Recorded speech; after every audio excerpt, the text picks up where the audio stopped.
pasado un mes desde las elecciones presidenciales en Venezuela. En este tiempo, los poderes públicos cercanos al chavismo cerraron filas en torno a Nicolás Maduro. El Consejo Nacional Electoral dijo que el mandatario había sido reelecto con casi el 52% de los votos, pero sigue sin publicar los resultados mesa a mesa para probar que esto fue así. Sin embargo, el Tribunal Supremo de Justicia convalidó la decisión con una sentencia que es irrevocable.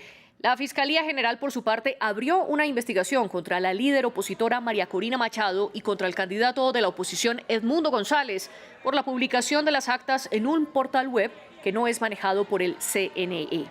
En ese proceso, el Ministerio Público ha citado 2 veces a González y en ambas ocasiones el candidato se negó a asistir. Además, parte de la comunidad internacional ha insistido en que el CNE publique las actas y la Comisión Interamericana de Derechos Humanos ha denunciado violaciones contra los derechos y persecución estatal a los opositores. La CIDH estima que más de 1.600 personas han sido detenidas en este mes y que desde las elecciones han matado a por lo menos 23 venezolanos. Agrega además que la mayoría de ellos murieron a manos de la fuerza pública. Pero nada de esto ha cambiado el curso de la política venezolana.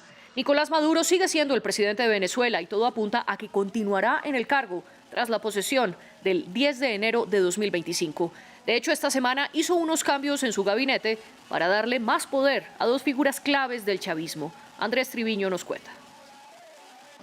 Luego de ratificar en distintas instancias su cargo como presidente de Venezuela, Nicolás Maduro ha decidido mover las fichas de su tablero político con cambios en el gobierno. Diosdado Cabello, considerado el número 2 del chavismo, rotará de cargo una vez más. He decidido incorporar al gobierno a un compañero cuarto bate como nuevo ministro del Poder Popular de Interior, Justicia y Paz y como vicepresidente de Gobierno para la Seguridad Ciudadana, la Política y la Paz. Se trata del capitán bolivariano Diosdado Cabello Rondón, nuevo ministro del Poder Popular de Interior, Justicia y Paz y vicepresidente de Gobierno. Cabello ya había liderado este mismo cargo hace 22 años. Se trata de una de las figuras más importantes del chavismo, quien ha ejercido como presidente de la Asamblea Nacional Constituyente, presidente de la Asamblea Nacional e incluso presidente de la República en 2002 por alrededor de 4 horas, tras la renuncia del presidente de facto, Pedro Carmona Estanga, para luego dar paso a Hugo Chávez. Cabello también ha sido una fuerte voz contra la oposición y ha amenazado tanto a Edmundo González como a María Corina Machado por reclamar la victoria en las más recientes elecciones presidenciales. El petróleo, principal motor económico de Venezuela, también tiene un importante cambio. Para asumir el Ministerio de Petróleo, también le he pedido, dado que entrega el Ministerio de Finanzas, que Delcy Rodríguez asuma el Ministerio de Petróleo en Venezuela como conocedora de este tema. El jefe Vladimir Padrino López. Las carteras de Educación, Turismo, Juventud, Deporte, Mujer, Abuelos y Abuelas también tuvieron cambios, mientras que los líderes de Defensa y Relaciones Exteriores fueron ratificados en sus cargos justo un mes después de las elecciones del 28 de julio, las cuales han causado un gran desconcierto social dentro de Venezuela. ¿Qué ha pasado entonces en el primer mes desde las elecciones en Venezuela? ¿Por qué el país continúa sin una solución a la vista? Para discutir estos temas invitamos a funcionarios cercanos al gobierno de Nicolás Maduro, pero no quisieron participar en el debate de France 24. También contactamos a opositores que se negaron a estar aquí, alegando temas de seguridad. Con esa salvedad le doy la bienvenida a nuestros invitados. Nos acompaña desde Caracas Pedro Carvajalino, director de Venezuela News. Y desde Bogotá se conecta con nosotros Ronald Rodríguez, vocero e investigador del Observatorio de Venezuela de la Facultad de Estudios Internacionales, Políticos y Urbanos de la Universidad del Rosario. Además, él es coordinador del Radar Colombia-Venezuela. Gracias a ustedes dos e invito también a nuestra audiencia a que nos siga en redes sociales, donde estamos como @France24-ES. También pueden escucharnos a través de Apple Podcast, Spotify, Deezer y TuneIn. Pedro Carvajalino, bienvenido al debate de France 24. ¿Cómo resumirle a nuestra audiencia internacional lo que ha pasado en este último mes en Venezuela?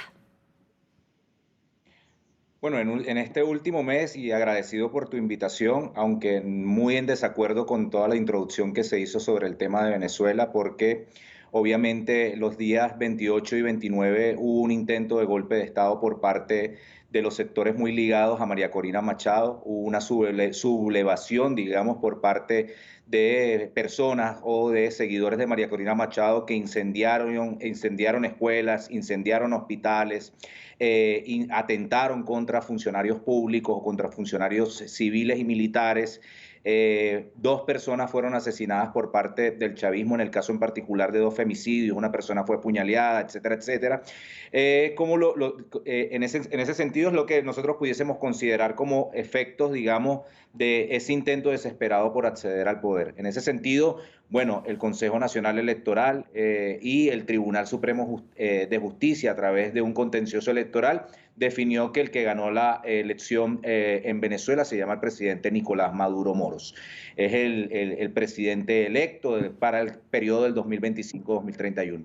En ese sentido, pues bueno, lo que hemos visto, digamos, un sector opositor que, bueno, que ha venido de más a menos, digamos. El día de hoy hubo una manifestación de la señora María Corina Machado, donde no tuvo más de 1.000 personas, y por eso mucha gente se pregunta, si dicen que tienen 7 millones, 8 millones de personas, ¿por qué las manifestaciones cada vez vienen, bueno, en declive, cada vez vienen siendo, digamos, una especie de efecto dominó, en donde se caen muchas fichas de personas que han atentado en contra de la institucionalidad venezolana, que han intentado hacer golpes de Estado, que han asediado a radios comunitarias, que han asediado a infraestructuras públicas y que obviamente necesitan ahora es del reconocimiento a lo internacional, porque en el ámbito nacional pues no han tenido. Mientras tanto, el chavismo y el presidente Nicolás Maduro, como sí se hacía en esta introducción, bueno, ha venido conformando un nuevo equipo de gobierno de cara a los nuevos acontecimientos. Sé que algunos sectores están sorprendidos por la designación del compañero Diosdado Cabello, quien es vicepresidente del Partido Socialista Unido de Venezuela, etcétera, pero que bueno, este reacomodo o esta nueva perspectiva de gobierno lo que implica es que vienen, digamos, nuevas perspectivas de crecimiento económico, de crecimiento social, y que obviamente ponen en jaque, digamos, algunos sectores que querían prácticamente plantear una especie de gobierno de coalición nacional que no existía en el escenario. Pues muy bienvenida también su postura, Pedro, y gracias por darnos este resumen. Según usted, en este mes lo que ha pasado en Venezuela es que el país ha resistido a un intento de golpe de Estado por parte de los opositores y que la oposición ha intentado buscar ese respaldo internacional en medio de la falta de respaldo dentro de Venezuela. Ronald Rodríguez, bienvenido también usted al debate. Según su visión, ¿qué ha ocurrido en los últimos 30 días en Venezuela? María Clara, gracias por la invitación. Bueno, tenemos que ver la situación de Venezuela como una situación que es llamativa para toda la región. La situación en Venezuela tiene una particularidad, y es que, a diferencia de otros momentos, la diáspora venezolana se ha convertido en un elemento muy importante para visibilizar lo que pasa en Venezuela, para denunciar lo que está sucediendo en materia de derechos humanos, y particularmente pues ha tenido un efecto real en tres elementos. Por un lado, la dinámica política. La diáspora venezolana, que se le había limitado su posibilidad de participar en la elección. Recordemos que en este momento estamos hablando de 7.774.494 venezolanos que se vieron obligados a salir en los últimos años, según los datos de la plataforma multiagencial R4B, que le hace el seguimiento a la diáspora venezolana. En el caso de Colombia tenemos más de 3.800.000 venezolanos. La gran parte de esta población se le limitó la posibilidad de participar en las elecciones.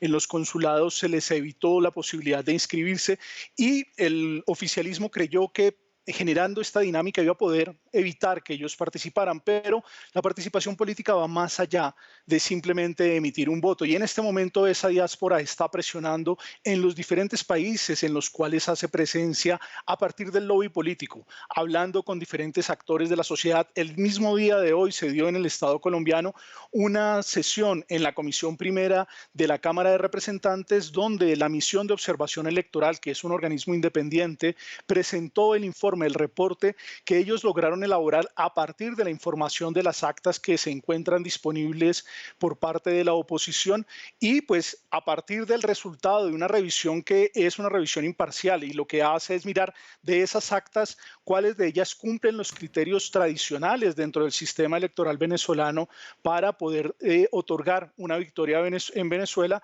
pues revisaron esas actas y determinan que en este momento el candidato Edmundo González Urrutia ha logrado ganar las elecciones en Venezuela, lo cual pues es muy llamativo porque no estamos hablando de una participación política, no estamos hablando de un sector alineado, sino por el contrario, estamos hablando de uno de los organismos que en Colombia tiene más legitimidad en la revisión electoral. Asimismo hizo parte del Centro Carter y particularmente se dio una expresión para revisar todo el tema de derechos humanos que tiene muy preocupada a la región. Una de las particularidades que tenemos en este momento es que hay un crecimiento en la estrategia de represión por parte del régimen venezolano y eso pues ha quedado evidenciado en acciones como la Operación Tuntún, la cancelación de pasaportes, la censura a redes sociales, la limitación a los medios de comunicación pública. Todo esto está dando lugar para entender que la situación de Venezuela es una situación compleja que requiere cambios y que demanda cambios por parte de la comunidad internacional, en el cual Colombia tiene un papel fundamental porque es uno de los países junto a Brasil que está buscando una negociación para lograr la transición a la democracia. Ronald, usted comenzó su argumento diciendo que la diáspora venezolana está presionando precisamente en los países donde está. ¿Esto no le daría la razón a lo que plantea Pedro, que la oposición venezolana está buscando ese respaldo internacional ante la falta de respaldo dentro de Venezuela? Recordemos que en la dinámica política se tiene que jugar en dos escenarios. En el caso del escenario venezolano, al interior, lamentablemente, como lo decía, hay una dinámica de represión. Hoy los ciudadanos venezolanos tienen miedo. Tenemos en Colombia ya varios reportes de defensores de derechos humanos, periodistas, incluso académicos, que se han visto obligados a salir de Venezuela porque en la medida en que dan una declaración en un medio de comunicación, se expresan a través de una red social, pues son perseguidos. Esta dinámica de las marchas y las contramarchas, toda la lógica de movilización social se ve claramente limitada por toda esta lógica de persecución. Y sí, internacionalmente hay que tener en cuenta que esta diáspora venezolana se ha convertido en un elemento fundamental para explicar la realidad política del hermano país. Incluso yo, con los medios de comunicación con los que interactuamos desde el Observatorio de Venezuela, en Colombia no hay un solo medio de comunicación que no tenga un periodista venezolano, periodista que se ha visto obligado a salir precisamente por la represión contra los medios de comunicación en los últimos años, y así está sucediendo en toda la región. Entonces, ese papel, a diferencia de otras crisis como puede ser la cubana o la nicaragüense, la comunidad venezolana ha logrado organizarse mejor para visibilizar el caso venezolano. Usted habla entonces de persecución y menciona la Operación Tuntún. De hecho, la Comisión Interamericana de Derechos Humanos, que habló este miércoles frente a la OEA, también denunció esa operación en la que estarían los miembros del Estado venezolano persiguiendo a opositores hasta sus casas, y también la CIDH habla, y esto lo cito entre comillas, de represión en la esfera digital utilizando tecnología para vigilar a los opositores, y menciona la aplicación Ven App, que originalmente estaba para prestar servicios públicos, pero que ahora, según la CIDH, se reconfiguró para denunciar a opositores del régimen. Pedro, ¿hay persecución a la oposición después del 28 de julio? Mira, yo no lo consideraría una especie de persecución. Cuando tú intentas dar un golpe de Estado, pues obviamente los elementos jurídicos y los organismos encargados de impartir justicia, pues tienen que tomar una serie de consideraciones para tratar de dar al traste con el tema del golpe de Estado. A mí me parece risible que un observatorio venezolano desde Colombia pues venga a hablar aquí, por ejemplo, de términos de represión y que nunca haya dicho nada sobre la represión que se dio en el gobierno de Duque en el año 2019, en donde aparecieron jóvenes con asesinados y lanzados al río cuando protestaban en el momento en que se habló del paro nacional. En el caso venezolano siempre hay un doble rasero. Miren, si hay alguna persona que es culpable o algún organismo que es culpable, político, en el caso en particular, de que no haya representación, digamos, política de los venezolanos en el exterior, fue el gobierno de Guaidó cuando intentaron y se metieron en embajadas, como en el caso de Washington, que se robaron una embajada, que se robaron consulados, que invadieron embajadas, yendo en detrimento en el ámbito en particular con la Convención de Viena y con todas las convenciones internacionales, que tú no puedes acceder a las embajadas cuando utilizaron la excusa también risible del gobierno interino. Aquí hay unas personas que han asumido un intento de golpe de Estado, que han asesinado a personas, muchos del chavismo. Aquí lanzaron desde una radio comunitaria a una persona por ser chavista, una radio en Carora, y nadie dijo absolutamente nada. Aquí se han asesinado y se han perseguido a chavistas, pero lo que pasa es que cuando ustedes hablan del tema de la persecución digital, a ustedes se les olvida que los números de personas ligadas al chavismo que hacían vida en redes sociales, pues desde el exterior empezaron a llamar y perseguir a los chavistas amenazándolos de muerte. Lo que pasa es que, obviamente, si uno se deja guiar, digamos, por los parámetros informativos de un NTN 24 o de algunos mecanismos en donde hay personas, digamos, ligadas a la oposición, por ejemplo, como es el caso de la periodista Idania Chirinos, etcétera, etcétera, como Alberto Rabel, que en algún momento determinado hizo vida en Colombia y compró un canal de televisión, etcétera, etcétera, pues obviamente vamos a tener una visión bastante eclipsada de lo que es un acercamiento a la realidad. Aquí hay, y lo decía al principio, un intento de golpe de Estado. Y obviamente las personas cuando intentan dar un golpe de Estado tienen que ser perseguidas por la justicia. Por eso es que en el caso en particular, cuando tú, por ejemplo, hablas de fenómenos políticos, no es lo mismo que ese Estado quiera hacer justicia a como, por ejemplo, lo que se hizo con la Unión Patriótica, que mataron más de 5.000 personas en Colombia y nadie dijo absolutamente nada. Cuando empezaron a asesinar a estudiantes que les denominaban la primera línea en Colombia, pues todo el mundo aplaudía. Inclusive hay un Twitter de Álvaro Uribe Vélez donde decía, hay que sacar el ejército a la calle. Cuando el presidente Nicolás Maduro quiere poner orden, entonces el presidente Nicolás Maduro es un dictador, etcétera, etcétera.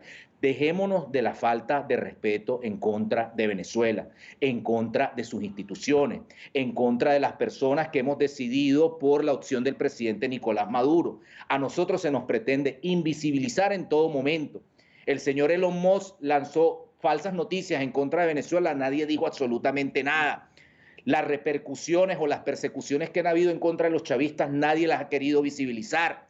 Nadie ha querido decir, mira, ven acá, la oposición cómo hace cuando intenta, dicen, vamos supuestamente a no reconocer los resultados. Hay hay algunos planteamientos metodológicos en el ámbito de quién se pronuncia. El Consejo Nacional Electoral es el que dice cuál es el resultado.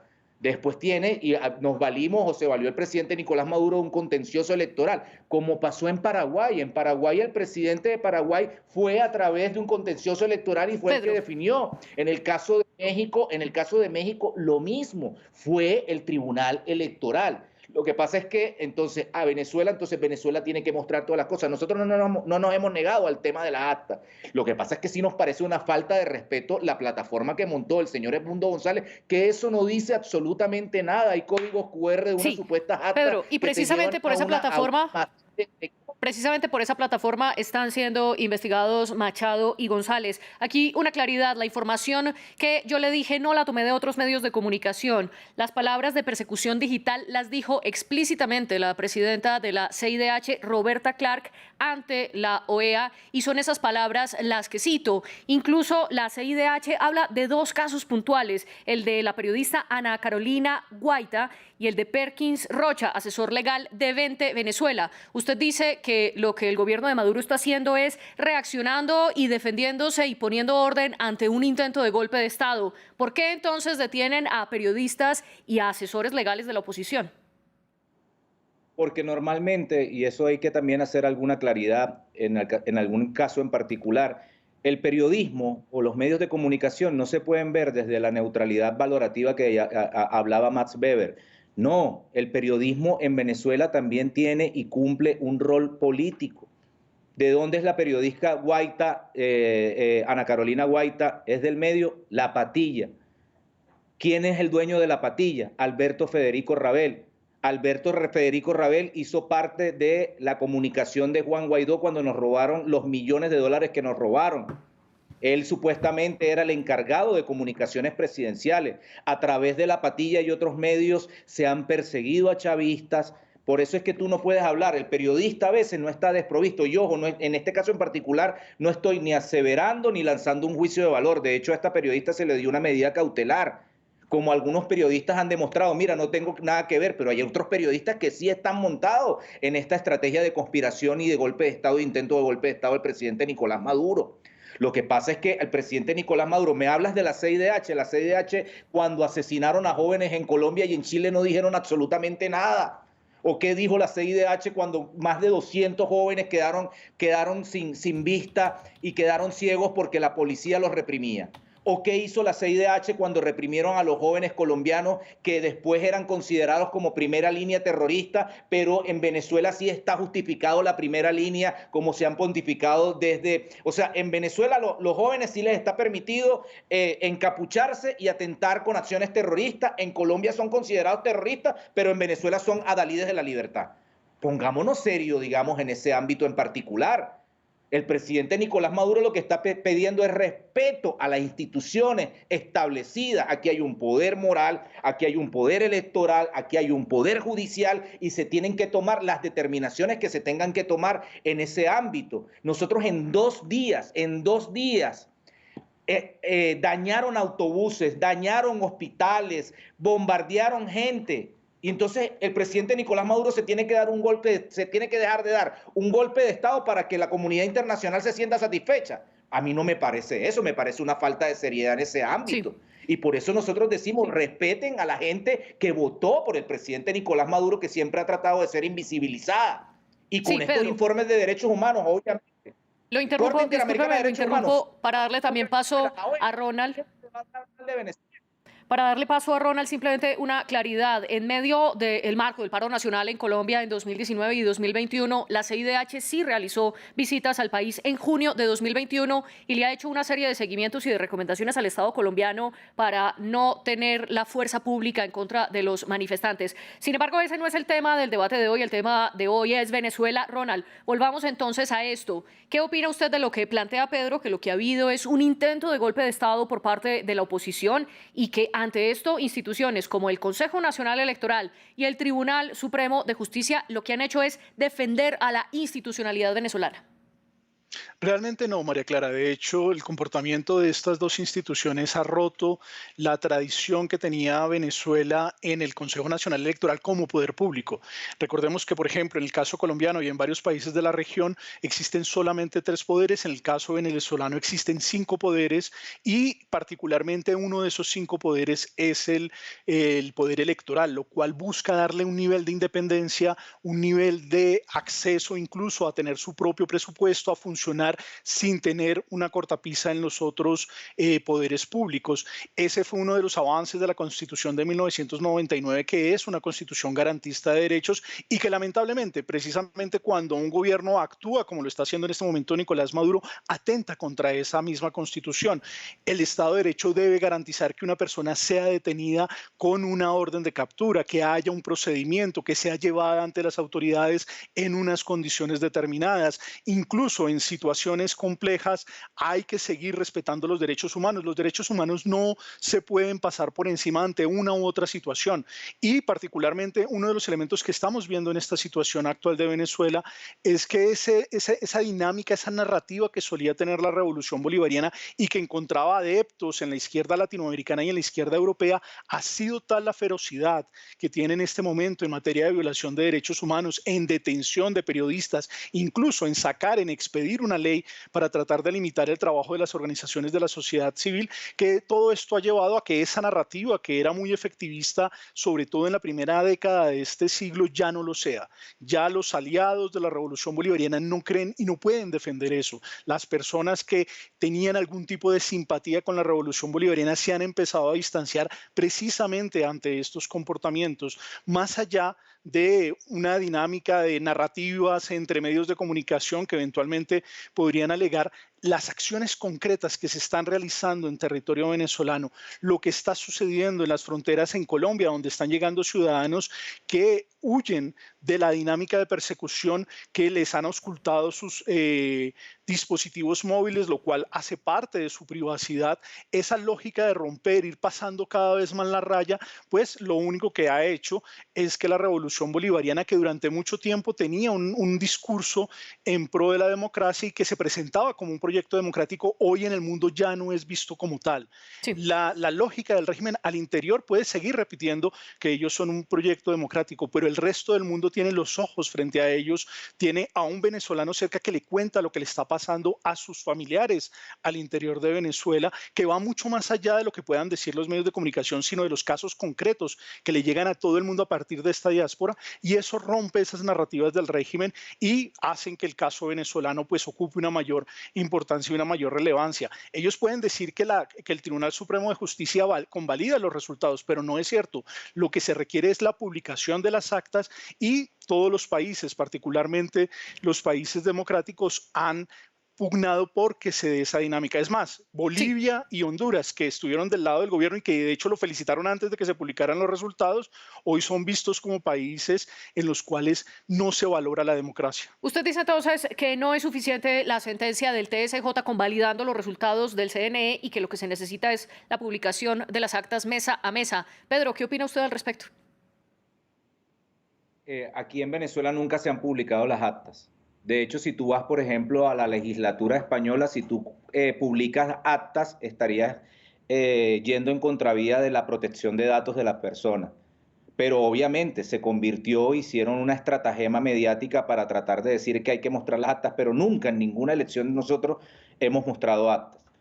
Hubo un ataque cibernético a la infraestructura tecnológica que obviamente nosotros hubiésemos querido que Edmundo González hubiese llevado las pruebas que tenía, las actas que tenía, etcétera, etcétera. Tenían inclusive un supuesto rector que se llama Del Pino, que inclusive decidió supuestamente no ir a la sala de totalizaciones en donde podían, porque aquí hay dos cosas, ¿no? Primero se está hablando del tema del fraude, que supuestamente nosotros hicimos un fraude. Eso por un primer lado. Segundo, supuestamente el señor Del Pino era el que iba a tener toda la data, que iba a mandarla a la ONU a través de un pendrive, que él descargó esa data para mostrar el fraude. Ni María Corina, ni Edmundo González, ni los partidos aliados a María Corina, estoy hablando de la Mesa de Unidad Democrática, estoy hablando del tema de 20 Venezuela, de 20 Venezuela no, porque 20 Venezuela ni siquiera es un partido político, de otro partido que es el señor Simón Calzadilla, ninguno quiso mostrarla, porque si tú dices, si tú cantas fraude, la carga de la prueba recae en ti para la demostración de este fraude electoral. Eso por un lado, aquí nunca se han mostrado actas. Se convirtió en una exigencia internacional. Es el CNE y tiene un lapso establecido para un mes. Sin embargo, quiero recordarles, en el ámbito de lo contencioso electoral, países como Paraguay, países como México, duraron 2 meses y fue el Tribunal Electoral el que determinó que Claudia Sheinbaum, porque la oposición había cantado fraude, y duraron 2 meses para definir. Y apenas el Tribunal Electoral decidió, bueno, todo el mundo dijo, bueno, sí, quedó Claudia Sheinbaum. Ahora bien, hay otros mitos que hay que tumbar. Aquí no se le está persiguiendo a la gente en el ámbito de que supuestamente hay unos policías que te revisan el estado de WhatsApp. Eso es mentira. Si tú a través de redes sociales dices quiero matar a chavistas, como ha pasado, y colocas a través de tu TikTok, vamos a asesinar al presidente Nicolás Maduro, te buscan en cualquier lado. Para la gente que está hablando, recuerda el caso de Uribe, cuando el muchacho amenazó al hijo de Uribe, lo metieron preso, y fue la misma Facebook la que le dio digamos, las pruebas y la dirección IP de la persona.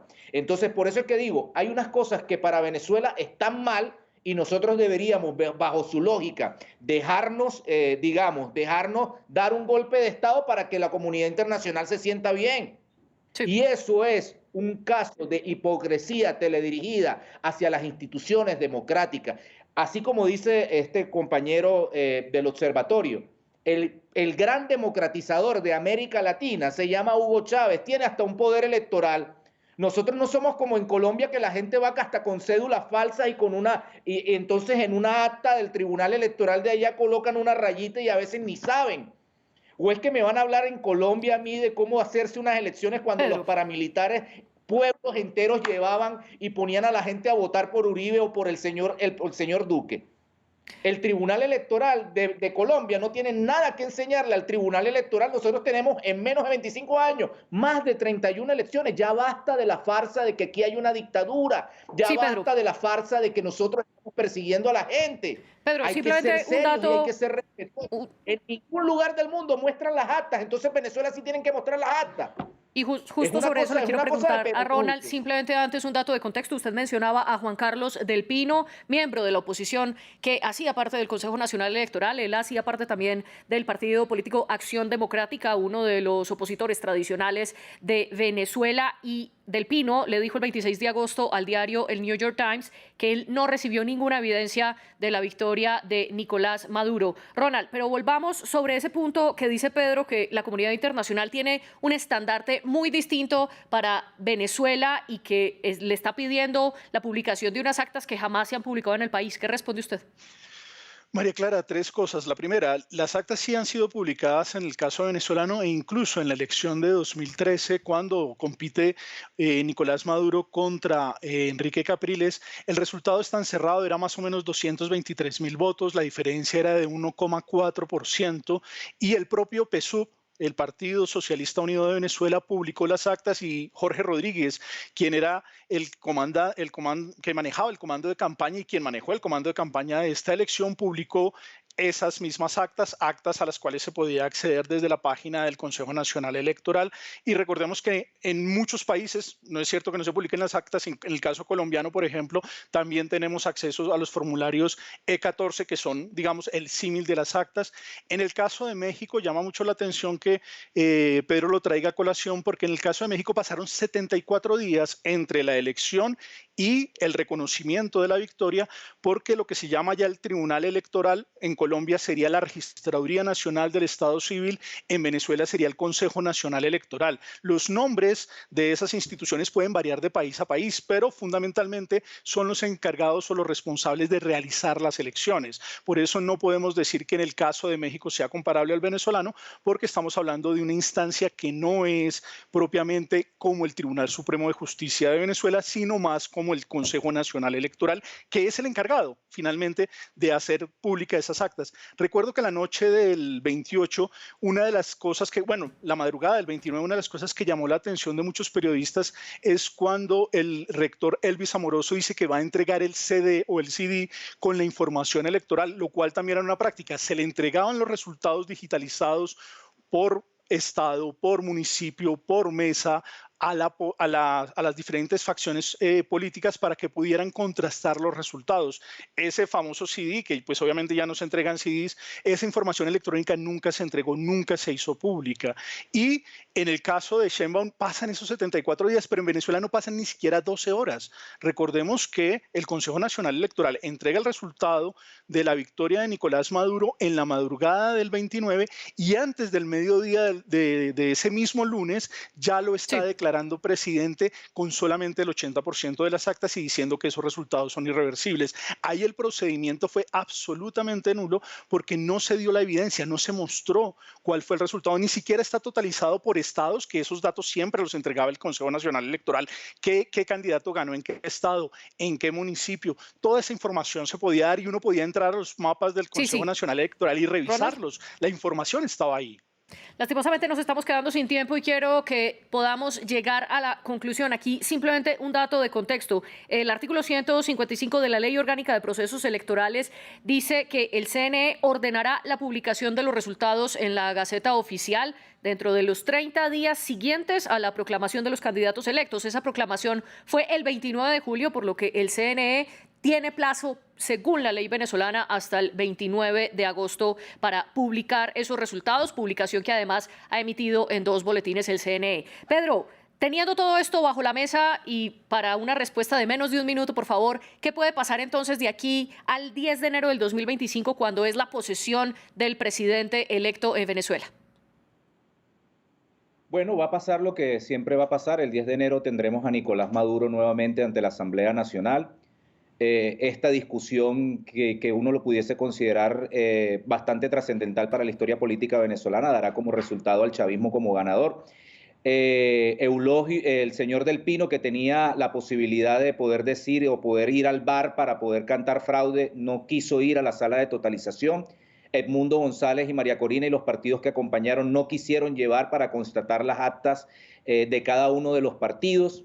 estamos nuevamente ante el intento de restaurar lo que nosotros hemos denominado el interinato 3.0, que en Venezuela no lo vamos a permitir. Ya esta historia, Sí. como lo decía un filósofo, no podemos permitir que la historia una vez se repita como comedia o una vez se repita como tragedia. El chavismo saldrá indemne, la revolución bolivariana seguirá aportando a la construcción de esta democracia y en enero, el 10 de enero, nuevamente Nicolás Maduro irá a la Asamblea Nacional a posesionarse como presidente de la República Bolivariana de Venezuela. Es lo que Ronald. esperamos. Y Sí, Pedro, es lo nos que quedamos sin todo el tiempo pueblo y quiero venezolano. darle la posibilidad de conclusión a Ronald en menos de un minuto. ¿Qué va a pasar de aquí al 10 de enero? María Clara, es fundamental que Venezuela vaya hacia una negociación. En Venezuela tenemos que buscar un espacio en el cual se pueda regresar a la democracia e incluso un espacio en el cual el chavismo siga siendo una fuerza política que representa menos de la cuarta parte de la población venezolana, pero en la democracia esa cuarta parte es fundamental. Y hay que dar caminos de salida para que los líderes del régimen den lugar a un proceso de negociación que permita el regreso de los venezolanos que están fuera, pero sobre todo la recuperación que Venezuela demanda en materia social, económica y sobre todo en materia educativa, que me parece uno de los puntos más álgidos que tiene en este momento el hermano país. Pedro es un gran comunicador del sector chavista y es importante que ellos entiendan que el espacio de la negociación es fundamental para que Venezuela no termine en un baño de sangre, porque eso no lo quiere ningún país de la región, no lo quiere Colombia, no lo quiere Brasil. Debo interrumpirlo porque nos quedamos de nuevo sin tiempo. Sin embargo, quiero agradecerle a usted, Ronald Rodríguez, y a usted, Pedro Carvajalino, por presentar aquí dos de las múltiples visiones que existen, en este caso, sobre el tema de Venezuela. Para eso es el debate de France 24. Gracias por su participación y sus argumentos, y también gracias a nuestras productoras Laura Garzón y la encargada de los invitados, Tania Herrera. Ustedes vean más en france24.com.